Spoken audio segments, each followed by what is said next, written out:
Hello friends, 2024 year end வந்தாச்சு. கிறிஸ்மஸும் வந்தாச்சு. இந்த கிறிஸ்மஸ்க்கு சூப்பரான ப்ளம் கேக் செய்வோமா?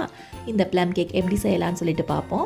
இதுக்கு raisins 1/4 cup, duty Frooti 1/4 cup, Ferris 1/4 cup, அதே போல் செர்ரிஸ் இருந்ததுன்னா அதுவும் 1/4 கப் சேர்த்துட்டு, ஆரஞ்ச் ஜூஸ் 200 ml சேர்த்து சோக் பண்ணியிருக்கேன். 24 hours நான் சோக்கிங் டைம் கொடுத்துட்டேன்.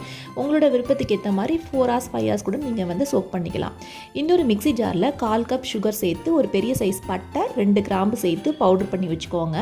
இன்னொரு 1/4 கப் சுகரை ஒரு பெரிய கடாயில் இல்லை அடிகனமான பாத்திரத்தில் சேர்த்து கேரமலைஸ் பண்ணிக்கோங்க.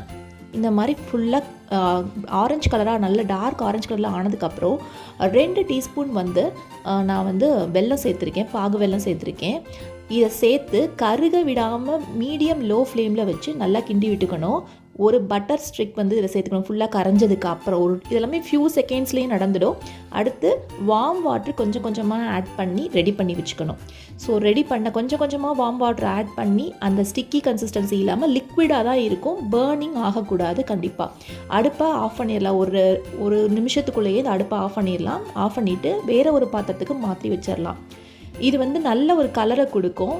இல்லைனா நம்ம டேரெக்டாக ஆன்லைனில் மொலாசஸ் இதுனே லிக்விட்னே விற்கும், அதை வாங்கி நம்ம யூஸ் பண்ணிக்கலாம். இந்த மெத்தடில் பண்ணிக்கிட்டோம் அப்படின்னா நமக்கு நல்ல டார்க் கலராக ப்ளம் கேக் கிடைக்கும். இன்னொரு பாத்திரத்தில் நம்ம 1/4 கப்பு மைதா சேர்த்துக்கிறோம். அதோட நம்ம பவுட்ரு பண்ணி வச்சுருக்க சுகர், அந்த பட்டை கிராம்பு இதை அப்படியே சேர்த்துக்கிறோம்.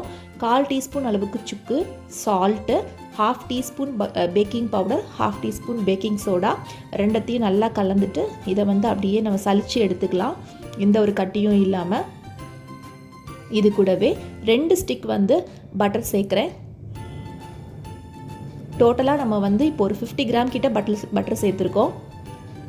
இதோட நம்ம சோக் பண்ணி வச்சுருக்கக்கூடிய அந்த ஃப்ரூட்ஸ் எல்லாத்தையுமே சேர்த்துக்கலாம், ட்ரை ஃப்ரூட்ஸ் எல்லாத்தையுமே சேர்த்துக்கலாம்.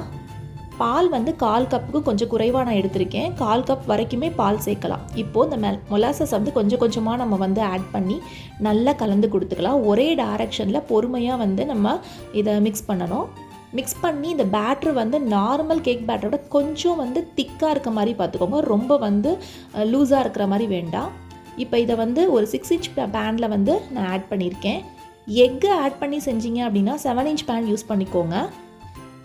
இது மேலே டாப்பிங்ஸ்க்காக கொஞ்சமாக கேஷ்யூ நட்ஸு, அடுத்த ரேசின்ஸை நான் இதில் கோட் பண்ணிக்கிறேன். குக்கரை ஆல்ரெடி நான் 10 minutes ஹீட் பண்ணி வச்சுருக்கேன் ஹை ஃப்ளேமில். இப்போது இந்த பேனை அதில் வச்சுட்டு மீடியம் லோ ஃப்ளேம் வச்சிடணும். கிட்டத்தட்ட 55 minutes ஆச்சு இந்த கேக் முடியறதுக்கு. பேனோட சைஸை பொறுத்து குக்கிங் டைம் 50-45 minutes அந்த மாதிரி சேஞ்சஸ் ஆகும். ஸோ 45 minutes மேலேயே கொஞ்சம் நீங்கள் அவேராக இருந்துக்கலாம். நல்லா கூலிங் டைம் கொடுத்ததுக்கப்புறம் இதை டீமோல்ட் பண்ணிக்கோங்க.